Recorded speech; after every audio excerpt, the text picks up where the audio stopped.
And like that, the break is over. Arsenal are ready to return from their warm weather training where Mikel has given them the innovative instruction to kick it in the net. This is the ArsenalVision post-match podcast. My name is Elliot Smith. You got to block me on Twitter, Yankee Gunner. Kick it in the back of the net. Maybe he needs to be specific. Maybe they're just going to hit the side netting constantly now. Kick it in the net, between the posts, under the bar. That's what we need him to have told them. Hopefully he did. I think we did our most contentious patron episode ever, by the way, and I got to share this because it's pretty funny. So we did something, I think it's also the most fun. Honestly, I think it's the most fun I've had doing one. And I think we're going to do multiples of them with each individual contributor because that's how fun it was. We did role playing. Now get your head out of the gutter, kids. We role played as director of football, and we had a mission. We had to sell players up to £100 million in, and we could buy players up to £200 million of spending. Okay. And we really, really went through it. We shared the spreadsheet afterwards. We talked about who we would get and who we would sell. And it was contentious. But what's so funny is how animated people get about transfers, not about the names, about the values. Because people will come back to you afterwards and be like, that was ridiculous. You said you'd sell that guy for 30 and there's no way we'd get more than 28.5 for him. It's like people are really specific. You think you could buy him for 30? He'd be 31.5. What are you talking about? But I love it because it's like we care about this stuff so much and people are so educated about it now that everybody has very specific ideas about what these values would be. So if you want to check that one out, it's out there. We're going to do another one. I think it'd be fun to do it with each person from the pod and get their sense of how they'd be director of football. Because what they don't know actually is Arsenal have asked me to audition all the pod members for the role of director of football. Edu, it's not that he's out for doing a bad job. He has been given a job as sous chef at a barbecue restaurant, and it's his dream, and he's going to take it. So we wish him well. A second act in Edu's career, having been in football most of his life. Now, the serious stuff is behind us, so we're going to get to the silly stuff now. All right, quickly, we're going to talk transfers today. We're going to do it, but we're not going to do it a lot because there's not a lot to talk about. We're also going to talk about the Palace game changes, and will players like Vieira and Partey, the injury returning players, maybe even Timber, factor in the second half of our season and how much so? And here to discuss that with me now is Paul. You can find him on Twitter, Pause My Pants. I'll pause. Woohoo! And Clive, you can find him on Twitter, Clive PFC. Hello, Clive. Hello. Good to talk to you, gents. Chaps. Chaps. By the way, Tim. So Tim has been afflicted with an illness that basically stole his voice. And he's been sending us Sean Dyche-esque messages in the WhatsApp as we follow his journey from Dyche back to Tim. He is closing back in on Tim's status, which means I believe by Monday's episode, you will hear the dulcet non-Dyche tones of Tim Stillman. So let's start with this. I don't know. Look, Twitter's gone downhill. I think everybody would agree with that. And there's just no getting away from it. And maybe once upon a time, it was a good place. I thought so. Maybe you don't like it now. But I think we can all agree the heyday of Arsenal Twitter was one sweet summer when we were linked with Karim Benzema. And there was a Twitter ITK, Steve Woods. And on August 31st of 2015, a simple, single, final tweet from Steve Woods' account was sent. To Steve's followers, this is his wife, Babs. Sadly, Steve passed away last night. His final word was, Benzema, make of that what you will. And with that account never tweeted again. Really incredible commitment to the bit. And so I ask you, Paul, are Arsenal going to sign Karim Benzema on loan? And would you do that move? So you told me in the run into this, we were going to talk transfers, specifically Highwells, and I'm like, oh my God, this is one. I've heard of this guy. I'm just stoked at transfer. And I've heard of this guy. I hear he's very good, but he's quite old. He's also would have very high demands. Can I stop you? Can I stop you? He'd be one of the youngest players on Manchester United. True.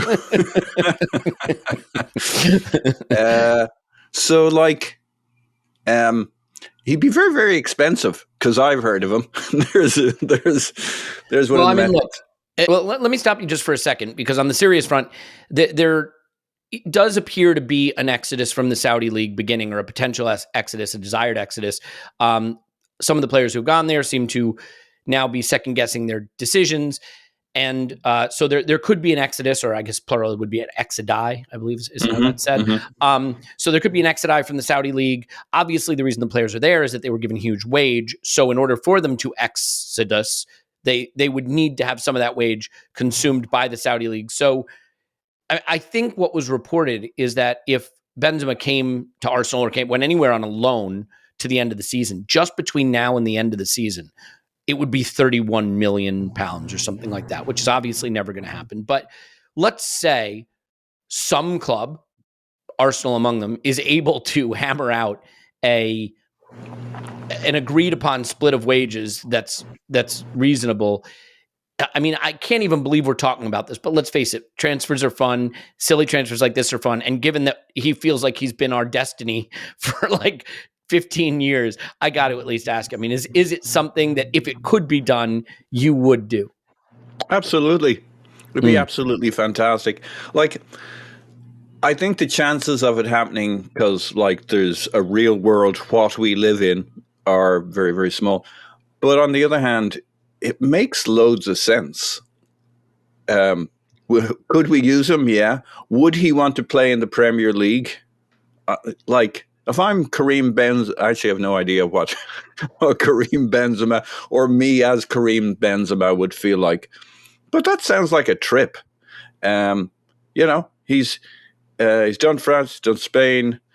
He's been watching this Premier League thing, biggest league in the world, spotlight, relevance, would make great sense for Arsenal, an option that doesn't impinge on our future plans. I'm sure it would cost plenty as a loan, but it's a loan. It's not our money. And yeah, he's got all sorts of craft in and around it. I mean, he's a brilliant link-up player too, which is okay. For the way we play, for the way Gabriel Jesus plays, okay, he's not going to have the legs of Jesus, but he has that kind of a game where he keeps false nining his way into clever positions, clever space. He's not going to be quite anything like the pressing agent of Gabriel Jesus. I think it's actually, when I first heard the rumor, I'm like, that's ridiculous. He'd be all sorts of sense for us, but it's not going to happen because we're Arsenal and he's this, he's a Kardashian type figure at this stage. He used to be like this workmanish kind of, doesn't look for the spotlight, and maybe he can replicate that. Of course, some of his the stories from his personal life are not very Arsenal these days. And he'd be a big factor and force to bring into a dressing room, so they have to calculate that. But yeah, I mean, it would sort of be an interesting referendum on Mikel Arteta's willingness to and ability to work with some bigger stars with bigger baggage and sort of egos around them. One of the things I think is interesting about this, right, is sometimes you catch a player and a club and a situation just at the right moment, right? Went to Saudi Arabia. It didn't work for him. Fears he's sort of slipping into Bolivia, as Mike Tyson once said, or oblivion as he intended. He did say that, by the way. You can look it up. Sees the bright spotlight of the Premier League where he's never played and a chance to have one last huge splash to make headlines as a superstar again in the world's most popular league. I think if you could manage it right, maybe you could yoke something really special out of the player. I have no idea what he has left in the tank. It's a pretty lazy link in the sense that he was once very good and always linked with us, and we probably need more goals up front. But Clive, I presume this has zero chance of happening, but someone's probably going to do it. Chelsea have been linked as well, and it feels very Todd Boehly to me. If somebody's going to do it, Clive, why not us? Why not now? Karim Benzema with the goal at the Etihad that wins us the title. I mean, what could be better? Do you really want me to answer this question? I mean, I think I don't know. You tell me. Well, I don't know. Arsenal Football Club just loaned a goalkeeper for £3 million, but a few months later we're going to go in for Karim Benzema. Yeah, I don't need to on loan. But I mean, look, Jordan Henderson just showed up at Ajax. He's we're recording this. As always, it always depends on the money. And as we know, the listener doesn't care about the money, do they, Elliot? When it comes to these deals, not my money. No opinions on the money. And so I'll tell you, you might start caring about the money if we see Everton getting hit with a second points deduction and Forest getting hit with a points deduction. Those guys who run the FFP thing suddenly realized that they can actually punish teams. So that's when I was saying that in complete jest, actually. So and so basically money has dictated this whole winter break in our thoughts, isn't it? What we can do is affecting how we think about some of our academy players, and because we now understand their value. So players that we wouldn't want to see going, now we're thinking about it in a different way, and then we're questioning our whole academy process, whether we're what values are we holding there? Are we working to Arsenal values? Are we working to spreadsheet values? We're questioning everything. And this is what happens when you lose 3 games, have a 2-week break. We really didn't need that. I was wanting this winter break for all the players. But boy, I've struggled with it. I've struggled with how we've all, as a fan, as a supporter, I struggled with how we've absorbed the Arsenal world during this 2 weeks. And the directions that we've all flown off into, which are multiple. I've never looked forward to a game more than I have on Saturday morning, a normal league game. I can't wait for it. I was joking with you earlier on, my clothes are already on the ironing board, ready, they're ironed, ready to go. I know what I'm wearing. I can't wait to get there, because we so need a game. We so need a win. We so need a little bit of clarity around this team and how they're evolving. I really think we've all lost a little bit of something while we've had too much time to think. Yeah, I mean, first of all, there's a big question around why you iron the clothes you wear to the football. But there is also the question of whether we will do anything to reinforce the team, and that would be at a fever pitch in a normal transfer window. But in a transfer window where we've had 2 weeks without football, obviously, that's going to go to another level. Clive, is there a forensic accountant out there who can maybe figure out which is the next club that's going to be in steep danger of this FFP stuff, and you go after one of their players? I mean, it has been a very, very quiet January. To what extent do you think what's happening at Forest and what's already happened at Everton and could happen again at Everton is giving clubs a second thought, a pause for a moment to say, wait a minute. Let's get a closer look at our books, see where we stand, figure out exactly what we're comfortable doing, because this all of a sudden does not feel like a joke. No, it's not a joke, and I'm only going off of what I've listened to and read. The whole Everton Forest thing, it wasn't a surprise for them. There's ongoing monitoring. It isn't like you send your accounts in and it's like, woohoo, a surprise, we're going to come back and see how many points we've lost. This is an ongoing process. They know where they are. They know the moves that they made, for Forest, for example, with Brennan Johnson. They knew they were skirting. When that sale was made, I thought, that's interesting, good for him. But that's a tasty number, 47 million to Spurs. Then you see later on that they held on to him. Brentford liked him, but they didn't get enough money, and they held on to him, and now they potentially breached because they tried to get fair value, right? So there's still some immaturity around the whole process, but that process is for real. And it's when you see Arsenal loaning a goalkeeper for £3 million, you got to say to yourself, hold on a minute, this is real, and it just doesn't, that doesn't normally happen for us, right? So unless we are trying to fill massive holes in the squad, when you're trying to make an improvement like that on a significant position, somebody that's an international player coming into our team at 27, 28, that's a big deal, right? So yeah, it's got teeth, and then people are saying, well, it hasn't got teeth because they haven't gone for the big two, in City and Chelsea, and the whole thought process around that is one to be told, and I think it will be told. And so yeah, it's such a shame that many of us have started to think about the money side of things. It's dictating our thoughts, it's dictating our evolution. But what I will say is, I hope it brings a level of sanity around some of these transfer fees. I mean, we're lucky with Declan Rice. We haven't been so lucky in the past with some of the transfer fees we've paid. But Declan Rice, 105 million, that is the exact number you can lose over a 3-year period. Yet you are buying a holding midfielder for £105 million. So the Premier League have a responsibility within its own ecosystem to create a level of transfer fee which allows them all to succeed. We're too busy. I mean, I know it's important to get value. Obviously it is, and it's money, and people are going to say, you're being naive, Clive. Well, it's not going to work. Eventually, there's going to have to be some sort of sense around some of these fees, because it is now literally dictating what you can do with your projects, and it's dictating the pace of change. And when you do give a contract to somebody, it's very important that you really know their qualities. You really know their qualities.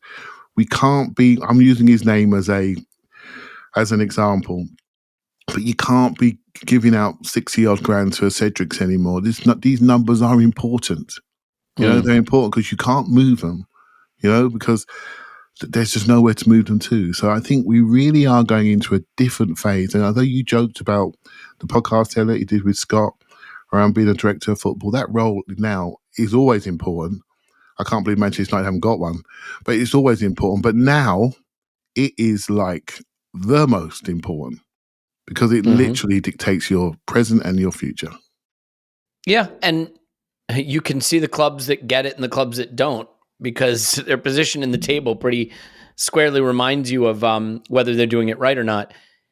We'll move off transfers because I want to talk about how we're going to play football now that the football is actually back. But as a final point on transfers, Paul, 2 seasons ago, we were, I think, unexpectedly is the wrong way to say it. Let me finish my thought, then explain what I'm trying to say. 2 seasons ago, we were battling for top 4. And I think it was, as crazy as it sounds, somewhat surprising. I don't think people really thought we were going to get from 8th to 4th in that season. There was a lot of negativity, but if you remember, that was really the start of the turnaround, the start of the renaissance. And there were calls for us to do something in the January window.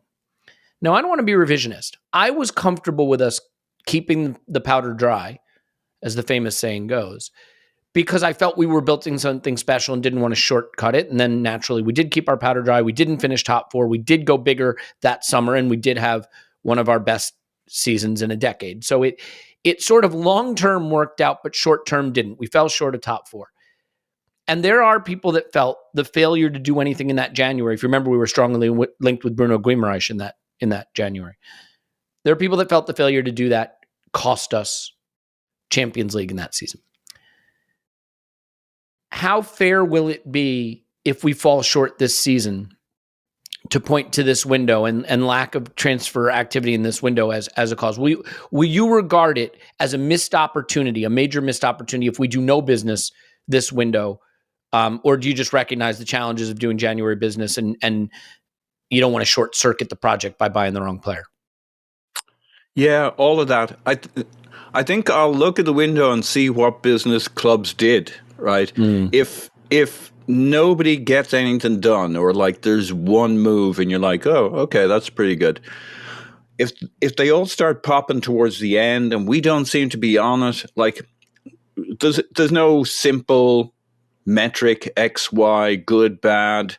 You just look at the context of it. Like this one feels, if something doesn't happen, I kind of get it, because it feels like not much is happening for anybody unless you do something weird. I do genuinely, like Bruno Guimaraes probably would have been a really good move.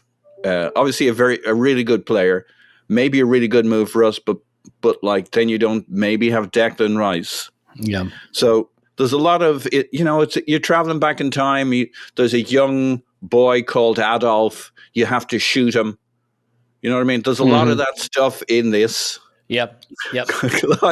How would you change history hypotheticals? Yep. Good. Yeah, because Clive was very confused. He thought I was. This was my transfer policy. No. No, it's better than that, Clive. Not much. Yeah. There's a lot of that in there. So we've missed you on the podcast. So I'd sign him. I go back in time. I'd sign him. Save a lot of trouble. Bring him to the club. Okay, he wouldn't be a great dressing room presence. I don't know if this was where you were going with it. Can we just be clear? If you had signed Guimaraes in that window, instead of getting away with a red card every game like he does at Newcastle, he would get a red card every game at Arsenal. So let's just be clear about that. Yeah. No, I meant Adolf. Oh, no. So, okay. Yeah. Like I look at this window and I'll look back on it and see what went on. I'm generally in favor of stick with the project, stick with the principles, don't throw the baby into the bathwater, and hold steady, hold your course. And I will say, when we missed out on top 4 that season, I'm like, I'm okay with this because you can solve it all with the next good season, and like just stay on track. And like we wouldn't, playing hypotheticals, would anybody have wanted that season last year to be any different apart from the end of it, in terms of how that season, how we came into that season, how we were set up? So there, like, it does stack up. Your decisions do count. The money you spent on players in the past, your Nicolas Pepes, does count, because we could do with whatever that was. I can't even remember. 73 million Nicolas Pepe, was it? I can't even remember. 72. Do not inflate the price. I've even forgotten the guy's first name. 72 million. We could use 72 million around now. So like, that's why we fans, well, maybe that's not why, but we fans talk about money, and money does matter in the end. Yeah. I mean, I was as excited about the Pepe signing as anybody. And it was great. We got our money's worth. That was meme summer. That was the one with, they were in the car and like Raul and like everybody's having a great that was fucking great. That was Here's worth how bad I was down at that time and how in the tank I was for that transfer. I did a remix of Gloria Gaynor's "I Will Survive" with lyrics about Raul and his what he pulled off getting Pepe. You can actually go listen to that. It's out there. And it is embarrassing, but it was on this podcast. So that's how down bad we were. But yeah, you're right. Look, fans want exciting big money transfers. Mm-hmm. And when you get them wrong, they completely tank a project. And so it is a difficult needle to thread. And yeah, I mean, there is a scenario where we go in that January market, we finish top 4, we have Champions League last season. And because we have Champions League last season, we simply are too stretched and we never get close to competing for a title. And do you like last season better? I don't know. Sliding doors and all that. But I think what I would say is... That's what I'm saying. Exactly. Shoot the kid. Yeah, that's always the answer. I think what I would say is I regard this window as an opportunity to try to correct, not correct, but address an issue that we left unaddressed in the summer, if we can. And that is that I think we are one short in the front line. So if we can do it, I think we need to try to. But I understand that doing that in January is harder, and the FFP situation may not support us doing it. And it's certainly not a time that you want to, as the kids say, fuck around and find out with FFP, because clubs are finding out. So I think FAFO. FAFO. Yes, exactly. With you FFP. You don't want to FAFO. So I think we leave the transfers behind. And frankly, it feels like the club did that already as well. And we get to the actual football, because Clive is nonplussed about this ridiculous transfer nonsense, which is weird because usually he's got links to 42 Brazil Scout YouTube channels. I've got links. Videos. I've got links. He's got links. I'm afraid we'll put them in the show notes. These links are being crushed by the lack of movement around the league. Right? Yeah. And, the only club that's moving is Spurs. And that's the one. Maybe we'll be surprised. Their big academy player, right? And that's why they got money. So yeah. I think Harry Kane is on like the 3rd biggest wage in the world, by the way, too, or something like that. What's crazy, I wonder if there was a pre-agreement when they sold Kane to Bayern that they had to take Eric Dyer as well. So, hey, Clive, we're going to see Arsenal Football Club back in Premier League action this weekend for the first time in a couple of weeks. And there's been so much hand-wringing about what's wrong with Arsenal. And there's been, I think, a sort of schism among the fans, some who believe nothing is wrong, we just need our shooting boots, and some who say, no, there probably are things wrong that are leading to why we're not getting clear chances or why we're not converting our chances into goals. Having had 2 weeks on the training ground, do you expect to see any kind of very clear, obvious change in the way we play moving forward Or do you expect that it will look a lot like what we've seen for the last 18 months? Wow. I think there's been so much really good analysis about what's wrong with Arsenal, and people coming at it from many different angles. They look at particular signings, they look at the midfield construction, they look at the fact that players who are missing, like Thomas Partey, for example, they look at the fact that our wingers are getting doubled up on. Then they start to look at the fact, do we need a double pivot? Do we need fullbacks who are a bit more progressive? Do we need a different centre forward? Do we need another wide man to rest the legs of our two tired 22-year-olds?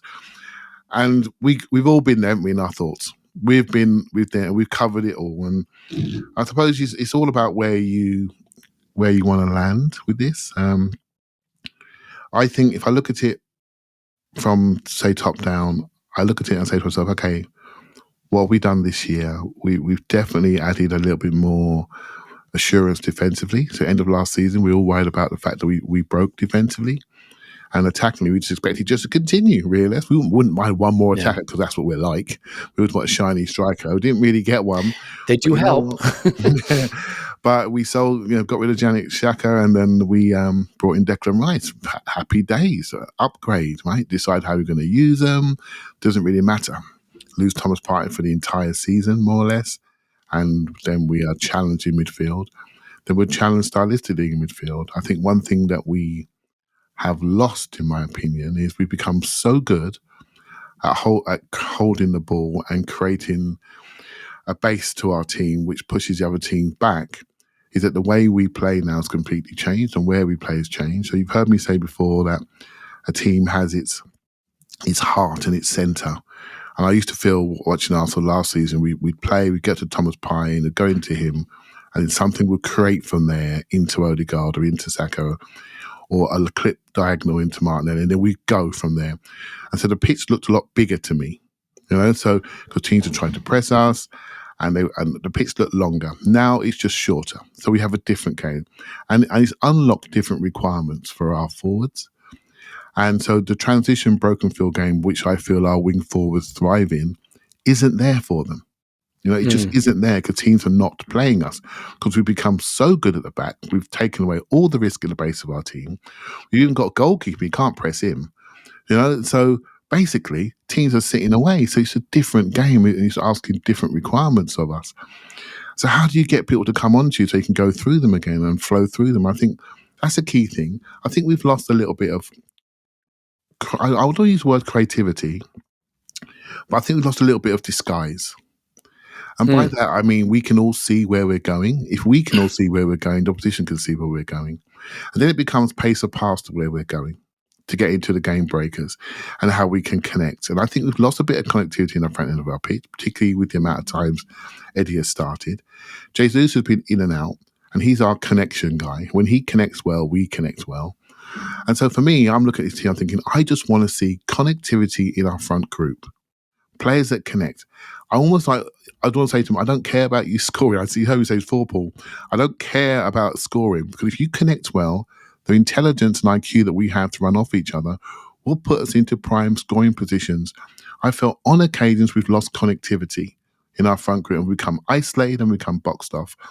So I would almost focus on, I heard a question actually that came into Andrew. I thought it was a brilliant question. He says, should we focus on assists or something like that more than scoring? I thought he gets it. It is about the thing before the goal. We got was my question, actually. Was it yours? Whoever that questioner was, I said, he gets it. It's about the last thing you do before the goal. We can all see a goal coming, but the quality of our last pass has not been great. And that's why you can hold your hand out, Elliot, and say, we've got this many penalty box touches, and because we're doing everything there, but the last thing we do is become lowering quality. And I think there's a psychological aspect to that now, where it's becoming the thing that everyone's talking about. So the training in Dubai must have been fun. Not good for the goalkeepers. They must be worn out, but must have been fun for us because we've been pattern play, shooting, timing, variations of attack, because a lot of the rest is there. It really is there. I can't. Okay, we are a bit brittle in our box and silly set piece goals, etc. But that can be fixed. Once you're scoring goals, that tension disappears. It's just the last two things, mate. The last two things. Yeah, it's an interesting point, actually. We have a lot of good final third players who aren't playing great in the final third, but I don't know that we have a last pass player. I mean, people talk about Martin Odegaard like that's who he is. I think he can do it, but he's not Mesut Ozil. He's not Cesc Fabregas. You know, he's a different kind of player. He has a big engine. He runs the entire pitch. He's an incredible presser. He's one of our pressing triggers. He strikes a ball as well as anybody, I think, in the league running onto a cutback or, you know, at the top of the box. I don't know that he's the devilish final ball player. I mean, he can, of course. He's got so much talent. So can Saka, so can Martinelli, so can Gabriel Jesus. But I don't know if we have a specialist for that. We watched the Liverpool game. We rewatched that.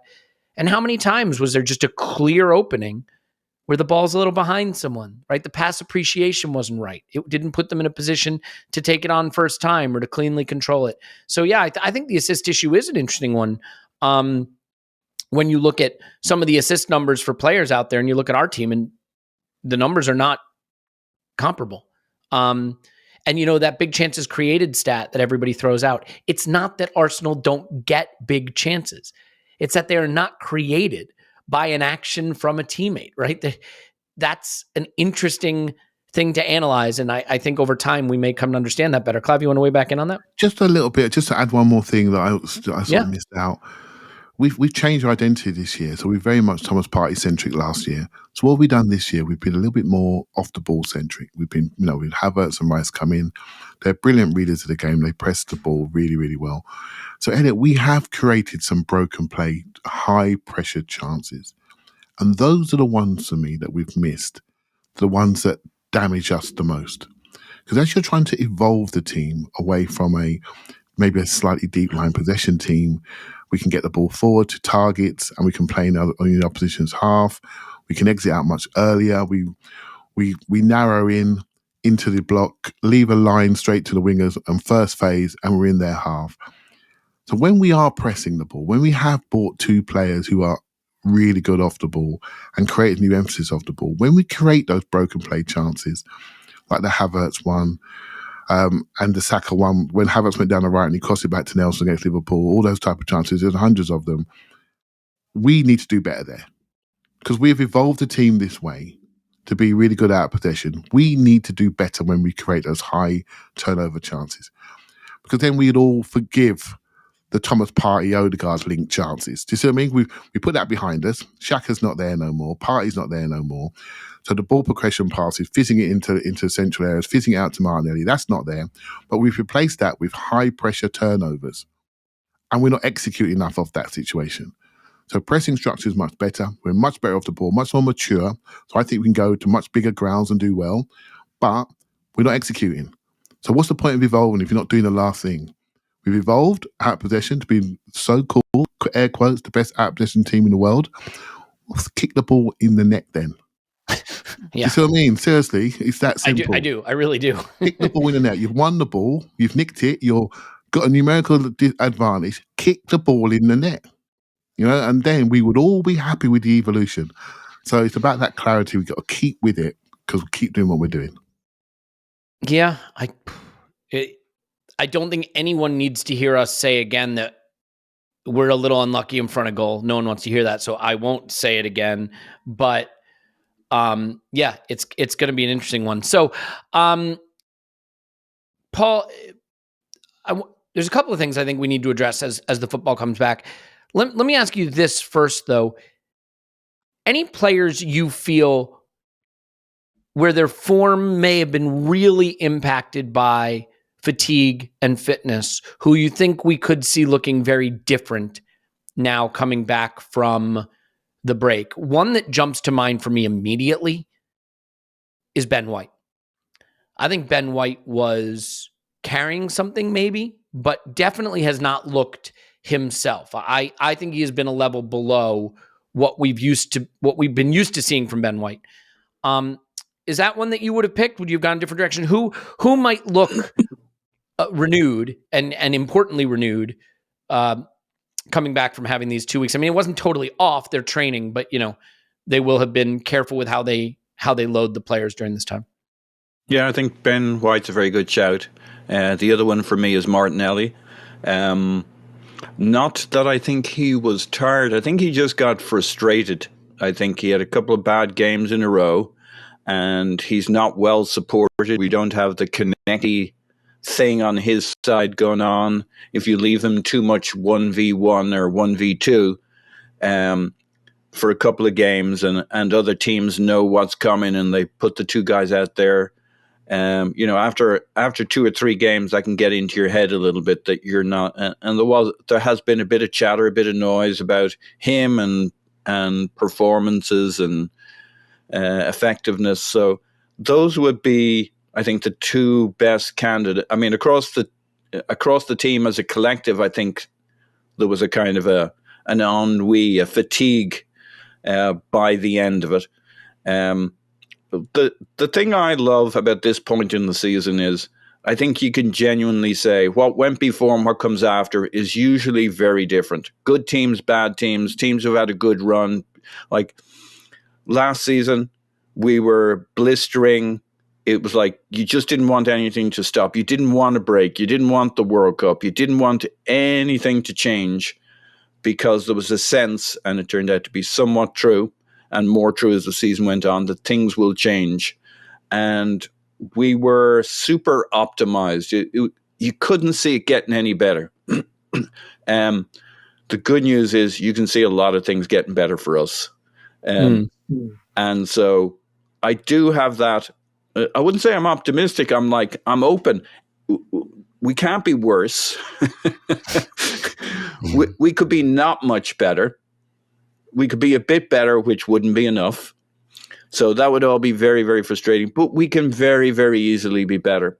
And the biggest thing I think that will change is literally the Dubai thing, the sun, the kind of, these poor guys are going to have a shock. As you said, they've been practicing in front of goal. They've been having, they've probably had 500 chances each to shoot on target. And then they'll get into the next game and 2 of the guys will have a couple of chances on goal. That's the difference between Premier League games against teams who sit back and training. But they will all have in their mind this belief that they can bang in goals, that they're good, that they can connect. They just got to move the ball quicker. So we will see. But I think we're following the narrative that I kind of thought might be the case this year. We're maybe overdoing it, of a slower start, a build, kind of work out your kinks. And we seem to have worked in a couple of kinks. And I don't think it's specifically about individual players, but I know why that's where our minds go. And certainly one player can make a huge difference. A player that comes back, it won't be Thomas Partey apparently, but a player can make a big difference to the collective because something happens within the collective. Yeah. Yeah. One of the things I'm most fascinated by, though, coming back from this break, is Ben White's skin tone. I mean, I can only imagine the depth of that tan. We're going to see so many sunburned players coming back, and Ben White's going to go full Bane from the Batman movies. Oh, you think the sun's UV rays are your ally, but you merely adopted the sun. I was born in it, molded by it. He's definitely going to go full Bane with that. I do want to talk about Thomas Partey potentially being back, Fabio Vieira potentially being back, Jurrien Timber down the road maybe actually playing this season, which was not something I had factored in. But the Partey and the Vieira returns could be interesting, ranging from very impactful to at least modestly impactful. And I definitely want to talk about it because I think it is really important. But one of the things I also think is important is with the time that these guys had off, I just hope they got healthy. I hope they got fit. I hope they got energized. And I think it's possible that if those were the goals that they were shooting for, that they may have been consuming AG1. And if not, maybe they should. Maybe you should. That's right. AG1 is 75 high-quality vitamins, minerals, whole food source superfoods, adaptogens, probiotics. It supports all the good stuff: energy, recovery, gut health, focus, healthy sleep. It is science-driven by athletes, so it's great for recovery. If you were trying to just lose weight or get really fit, recovery is, I think, one of the most under talked about factors. how does your body recover from exercise to be able to then benefit from it again the next time? AG1 also is keto friendly, vegan friendly, paleo friendly, all of that stuff. When I started taking AG1, it was for the gut health thing. It's really helped. It's also helped me get off the amount of coffee I was drinking, which was probably not the right amount. Some people would say, Elliot, listening to you, there is no amount of coffee you should be drinking. And that may be correct, but I was able to cut it down. So it is a great healthy part of your daily routine. A little bit in water, drink it down. Great, easy to do. You're not getting a lot of sugar from gummy vitamins and so on and so forth. If a comprehensive solution is what you need from your supplement routine, then try AG1 and get a free 1-year supply of vitamin D and 5 free AG1 travel packs with your first purchase. Go to drinkag1.com/vision. That's drinkag1.com/vision. Do it now, Clive. Is that enough of that? Indeed. Nailed it. Clive, who's going to make a difference? Thomas Partey, Fabio Vieira, maybe Urian Timber this season. Let's stick with the near term. What do you expect from Thomas Partey if and when he's back? When do you expect him back? What do you expect from him? And how will we integrate him? Because it suddenly gives us a lot of interesting options. We did this sort of 4-2-2-2 thing against Liverpool in the FA Cup that we hadn't seen much of.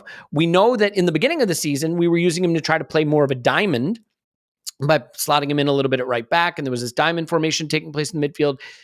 Will we try to do some of the things we haven't been able to do without him, or will he simply become an option in a system we become very familiar with?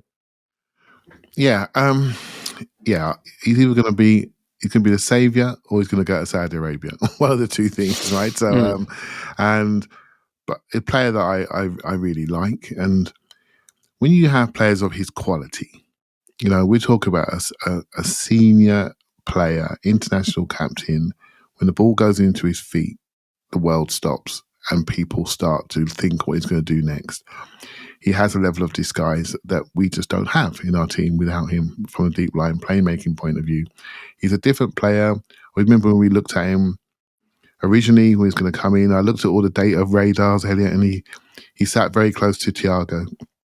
And they don't look the same, obviously, but that level of control, composure, disguise, creativity, I think we've missed it. We've missed having a quality player next to Declan Rice. I think he's been absolutely fantastic. But for some days, I think we needed a little bit more alongside him. I don't think it's in a situation where he can play every 90 minutes, every 3 days anymore. So having that option is what we probably intended to do. And we saw it in the very early games, particularly a Charity Shield. We saw it. We saw it when in the US tour. We saw enough to know what we were potentially going to do. But we haven't seen it continuously. And I do think players like him, what we need now, because we now can see where we're playing and we can see where teams are, how they're respecting us. What we need now is somebody who can play the ball around the corner and no one can see it and let people go in. And that little dagger pass, we don't have that. And that's not to denigrate Declan Rice, because all the ball progression numbers say that he is right up there. However, we never thought Granit Xhaka could play a dagger pass. It's different style of passes. Declan Rice passing is more aligned to Granit Xhaka's passing. We haven't got no one that can pass like Thomas Partey.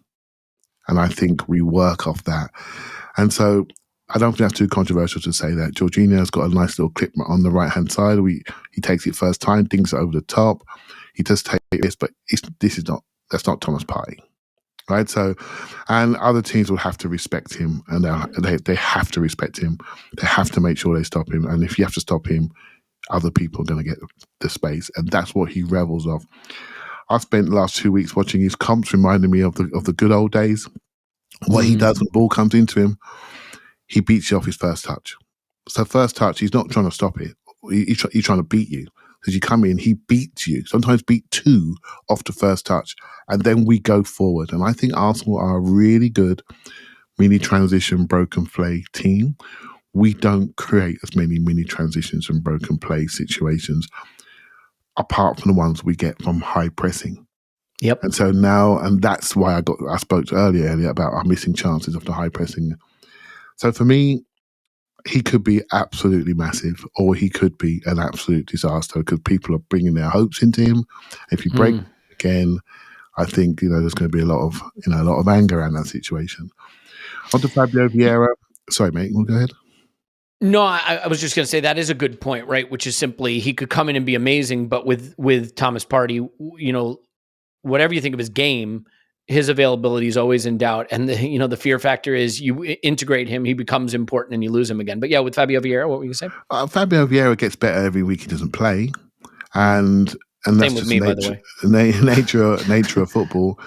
I do think, I accepted where he was last year, building himself. We saw flashes this year where he was just fantastic. And you think, oh my goodness, how good could he be? I see where they bought him. Disappears again, gets sent off, plays obviously injured. They're trying. Arsenal don't seem to like to operate on people. It's a last resort. I always say you leave a bit of yourself in operating tables. So they don't like to do it, but obviously they've had to operate on him. And I think maybe his Arsenal career will now start, or will it not happen for him? I think he's got to use this break to build himself, to get himself ready to come in and contribute. He definitely has a connection with Martinelli, and let's see what he can do. His highest level is more than good enough. Honestly, it's more than good enough, but we just haven't seen it consistently.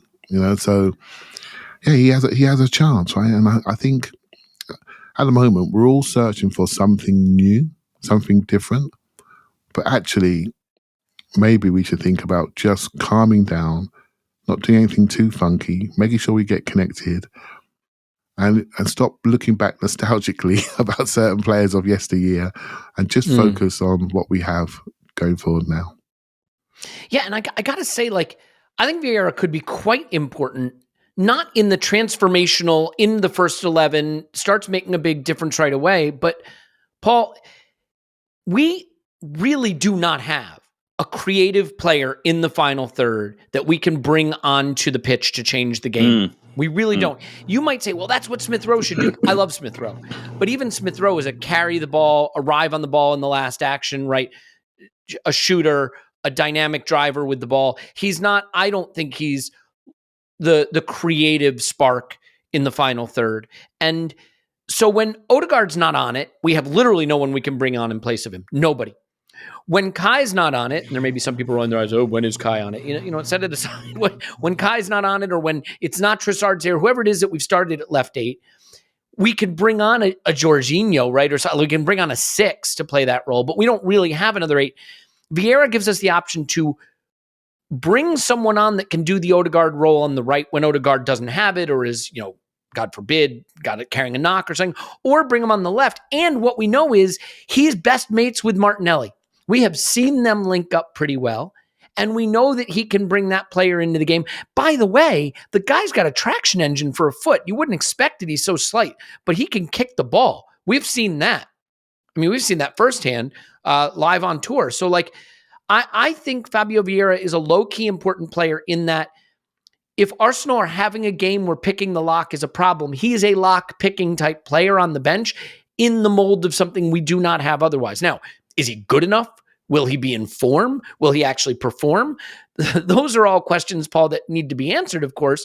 But I think from a type of player standpoint, he does kind of fill a role we don't have in the squad other than maybe Odegaard, and that could be valuable. Yeah, I think that's right. I think when you look across the team, we're like one player who brings some magic either in the starting 11 or off the bench short of where we want to be. I remain pretty unconvinced by Fabio Vieira, I've got to say. He's generally never moved the needle for me. He's had the games where he's been good. It always feels like it was like a game where we had a little more space, a little more time. It was like basically Europa League fare, or a kind of a light period. And the games we struggle with are against Premier League teams who have a defensive block, a way of clogging up the middle of the field. And he's yet to convince me that in and around the forest of redwoods that we'll be facing in a penalty box area, that he can navigate his way, that he has the physicality that a Bernardo Silva brings, Like, you think, oh, he's small and he this, that, and the other, and like he's Bernardo Silva, he's Fabio Vieira is probably larger than him. If you do the knotted wood thing again that you did the last time you got onto that comparison, I'm stopping the podcast. He's like a gnarled piece of wood. I just go back and listen, everybody. It was top podcasting. Please continue. Yes, or don't. So, I go back. Unfortunately, Thomas Partey is perennially injured, but I actually do think we need, Joe Adu in the chats is often talking about Thomas Partey, and we just needs a guy. He doesn't have to start all games. He can come off the bench, but you need somebody it's fine if we're somewhat predictable for 60 or 70 minutes because we will wear them down. The problem is you then need to bring the guy from the bench who'll do something different. And maybe it's Partey coming on in midfield and you push Rice up on the left. We need one more player so that the other guys can move around and do different things and pop into different places. And I agree with the Odegaard analysis. I think he's a very clever player who creates stuff. But certain players see a pass and you have that moment where you're like, how did he see that? And you watch it back and you're like, holy crap. Or as the Koreans say, wow. Really? Wow. Yeah. It basically means whoa, but it's like, wow. Interesting. Yeah, and Thomas Partey does that. Jorginho can do that, though most times he's there to do the tippy-tappy, keep it along. But when that's the moment the problem is he's probably not on the pitch to do that pass. But he will do that pass where you go, wow. And we're a player short of wow. You know what I mean? Yeah. I do think we are. I think midfield or attack or off the wings or in the left day. We need one more player. Doesn't have to be in the starting 11 all the time. Our starting 11 is great, but there's a point at which you need to bring on a guy and you go, whoa. And the funny thing is, I feel like that is a position that Arsenal has sort of been famed for having, but I think we've just expected Odegaard to be that. And maybe in expecting Odegaard to be that, we've underappreciated what Odegaard is and does and how good he is because we're focusing on the thing that we maybe don't have in abundance that you've just defined. He's only one player, right? Because look at City. They're going to have De Bruyne and Bernardo Silva on the pitch at the same time. They had Gundogan last year. You need more than we say, well, can't Odegaard? Odegaard needs another guy because it needs to come from different areas of the pitch. That's why I like the Thomas Partey thing. Which, interestingly, maybe explains also some of the extra burden that's on him this season, switching from a Xhaka to a Kai Havertz. I mean, I don't think Xhaka was like a final third defense splitter, but he was an on-the-ball passing player. And we've gone to more of an off-the-ball, late arriving, run in the box kind of player. These are all the ways that dynamics change the roles that players have in a team. But Clive, I want to start to shift the conversation at the end here to a specific Crystal Palace preview. I will say that your point on Thomas Partey, Clive, is a really important one. You talk about transitions. I think there's a presumption that the only way you create transitions is with a ball recovery, right? Broken play. But one way you can create transitions is when you bring players onto you and play past them. We want to do that with David Raya, right? Thomas Partey was the absolute key to us doing that. Thomas Partey brings players onto him, attracts pressure to then beat pressure either with a step around it or a line splitting pass. The interesting thing is the data will tell you Thomas Partey has not been a very good final third passer, but he is an outstanding middle third passer, getting it into the final third and getting us into dangerous positions. And that is where I think we those mini transitions you talked about, we missed them. And he has been one of the keys to us creating them. So as we turn our attention to Crystal Palace, we're at home. I mean, there's no other way to say this than the return to form must start now. Like it must. And I worry in a way because as fans, I think we feel the pressure of this game. I hope the players approach it with a freedom and a lightness because I just think there's been so much pressure on them for so long. But what's your feeling about who's going to play, how we're going to play, how we approach this game, what Palace will do, Who will win what duels? Where will the chances be created? How many goals will we score and they score? What will the final score be, including tackles, passes, cards, shots, and goals? And XG, please. Just that.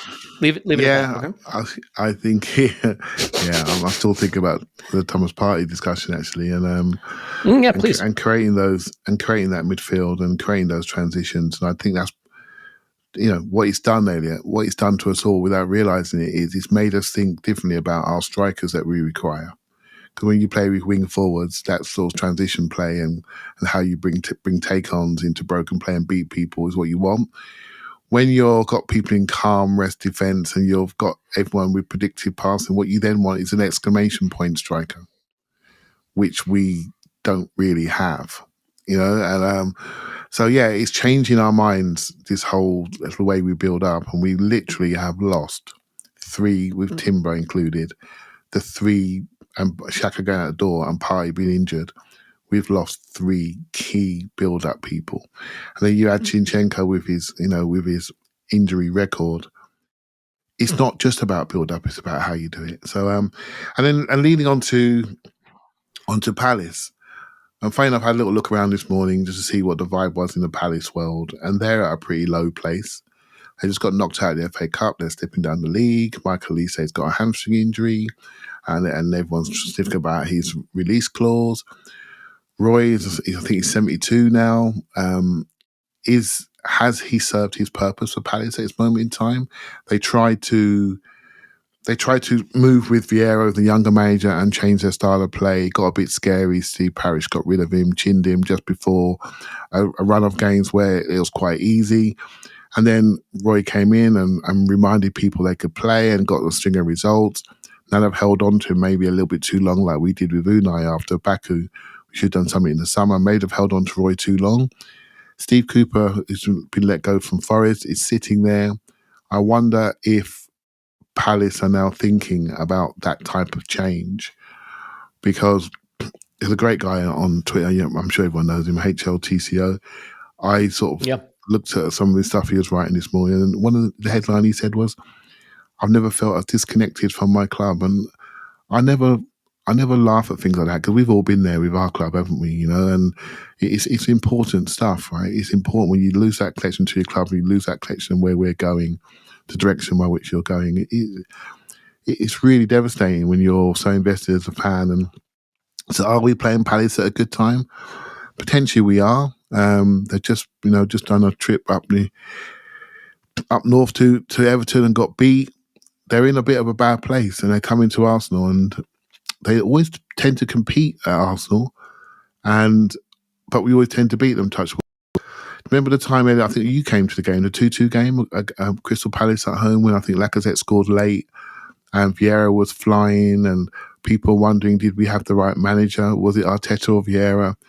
And then a few months later, Vieira's not there anymore, and Arteta's built something and got us back in the Champions League. It is, Palace game always seems to be like a watershed game for me, and I think this is a huge one to get us all back on the boat. I'm really worried if it doesn't go our way, the result, because I can't see a reason why it shouldn't, but I'm really worried if it doesn't go our way.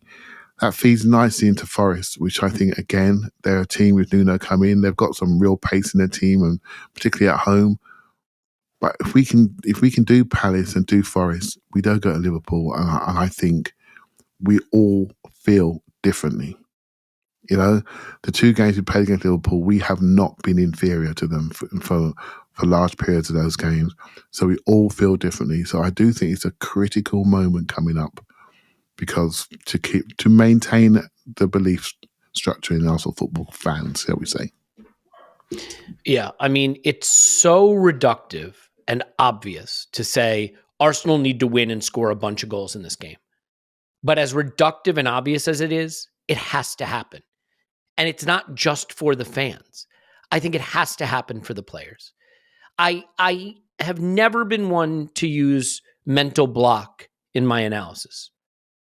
That is not how I usually like to analyze things. I get lampooned, bro. You hate soft factors, but they matter. I'm going to go full soft factor here.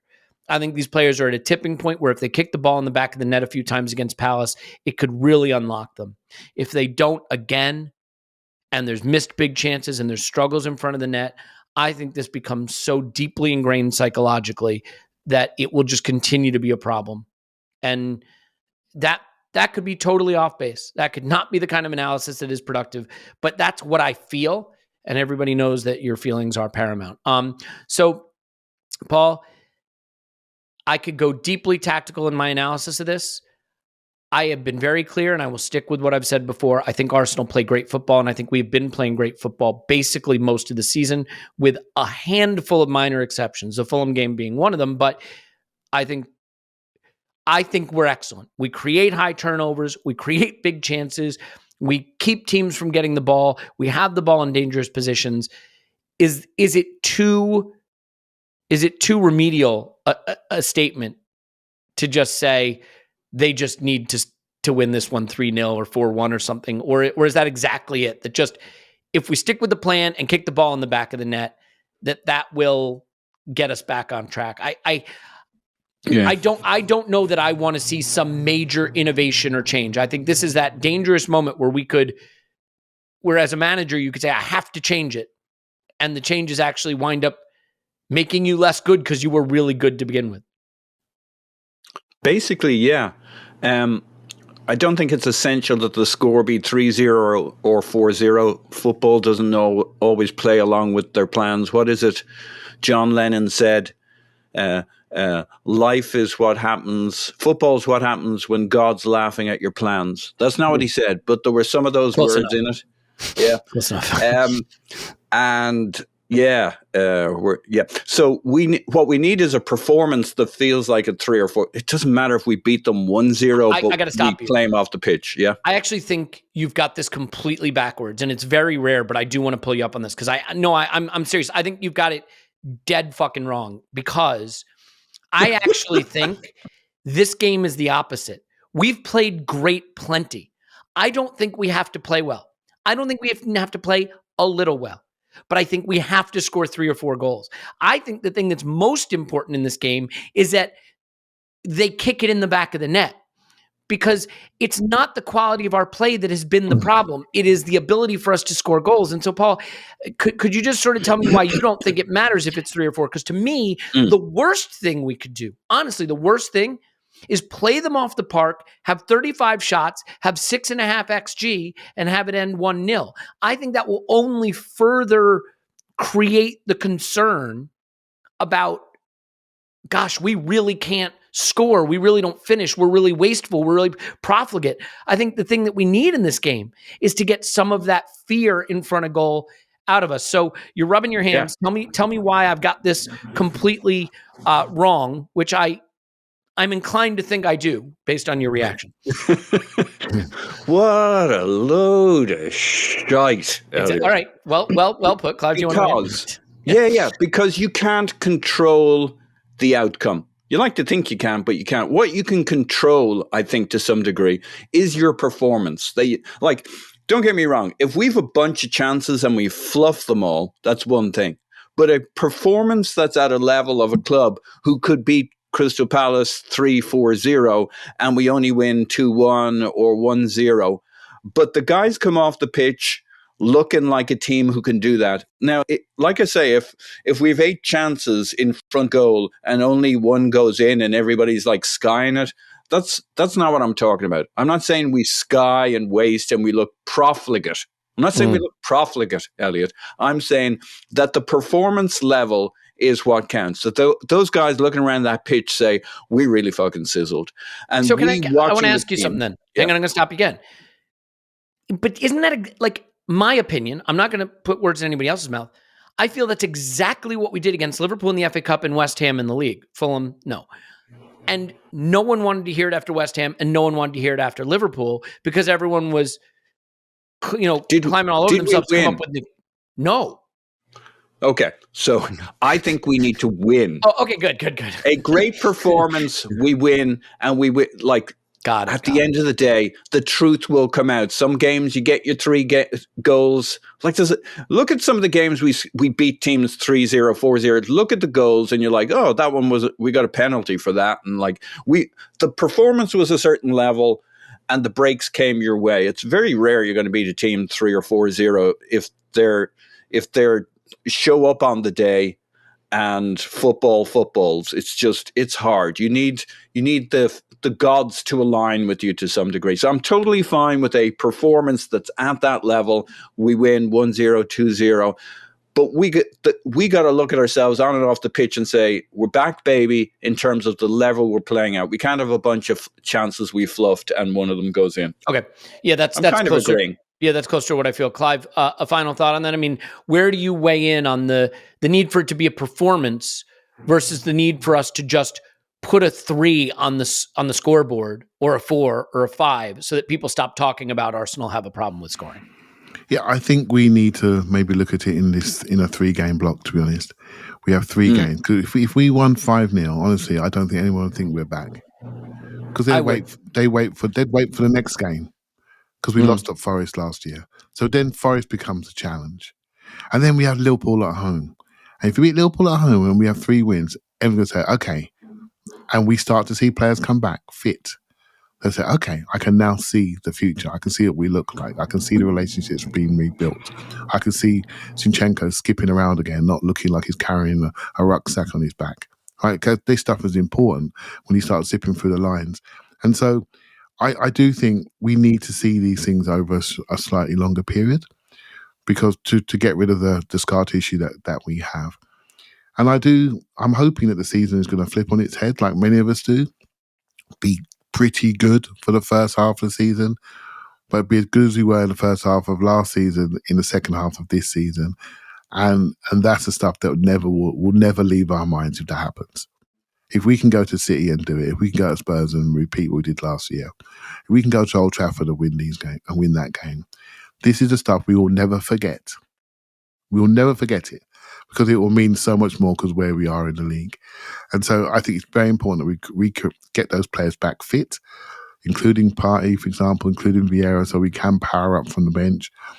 Get Tomiyasu back in the fold so we can make sure we can manage these fullback areas when someone else is holding his calf, for example. And I think we have enough. I've got one little thing. It's just a little thing in the back of my mind. I do think we need to add another fullback into this group, just because of the health of Tomiyasu and Zinchenko. And I'm just reading that Real Sociedad are just not sure about Kieran Tierney as a permanent option in the summer. I sometimes think the solutions are very, very simple. We're talking maybe Kieran Tierney on the outside suits exactly what this team needs at the moment. An option, a 5th option into a line. I just sometimes think the simplest solutions are right in front of you. And if we are impinged by profit and sustainability rules, then why not bring a player back that you already own and use him in your squad? That's just me thinking. And maybe remove Cedric from the squad, maybe remove El Neni from the squad, and bring somebody back who you own that may suit exactly what you need. Just a thought for me, Elliot. Sometimes just a simple thing. Yeah. By the way, as we record this, Egypt prepare to play Ghana later today. We're all rooting for Egypt. We really need them to make it out of the group stage. Semi-final will do it and keep Mohamed Salah out of their game at the Emirates. So we're looking a little down the road there, getting a little ahead of ourselves. But that's something to keep an eye on. Yeah, look, we all agree a big win would be helpful. That much is clear. I think Palace are dangerous. They certainly have players I would take at Arsenal, put it that way. But there's no excuse at this point. You know, if you want to be champions, you have to arrest this slide, and you have to be able to beat Crystal Palace at home when the pressure is on, and you've had 2 weeks off to prepare for it. And that's just where we're at right now. I understand that that's not how life works. You don't just get to decide you're going to win, but we absolutely need it. And I think we can do it. For anybody kind of wondering about Palace in the league, they currently sit 14th. -7 goal difference, -4 expected goal difference. Their defense has been a bit leaky, and their attack has been a bit anemic. So, it feels like a team that we can do something against. They have not been great on their travels, but they've won 3 times, 3 wins, 3 draws, 4 losses. They've actually been somewhat similar away versus home. So no real home and away split there to focus on. It's this simple. If we play our game, we will outplay them. And everybody's going to want to know what happens in front of goal.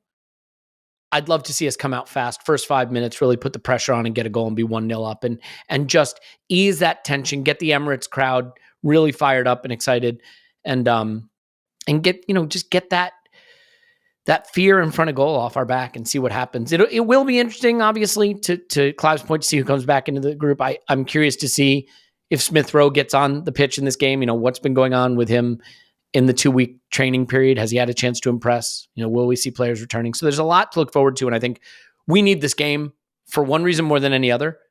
We need to get back to analyzing football because the last 2 weeks, we have all been in our heads way too much. And once it happens on the pitch, then we actually have something to discuss. So I look forward to that. We'll have an instant reaction, obviously, right after the game, bright and early. It is a 6:30 a.m. kickoff local time for me. I hear the West Coast Americans screaming at me. It's 4:30 for me. I know, but you can just stay up all night. I got to go to sleep. And worse still, I've got a social event Friday night that should be fun. I'm staying in a hotel room with my wife. Alarm set for 6:10 a.m. Saturday morning. Why she's with me is anybody's guess. But we all love the Arsenal. We follow them through thick and thin, and we will be doing so this weekend. Thanks, everyone, for being here. Hope you'll check out our Director of Football role play over on Patreon. We'll be doing a couple more of those with various people from our group, and there'll be a lot more there, including the instant reaction this weekend. Paul's on Twitter, Pause My Pants. Thanks, Pause. Woohoo! Clive's on Twitter, Clive PFC. Thanks, Clive. Thank you very much. My name's Elliot Smith. You can block me on Twitter. Gunner, we love you. And for the love of God, we will talk to you after Arsenal 10, Palace. No.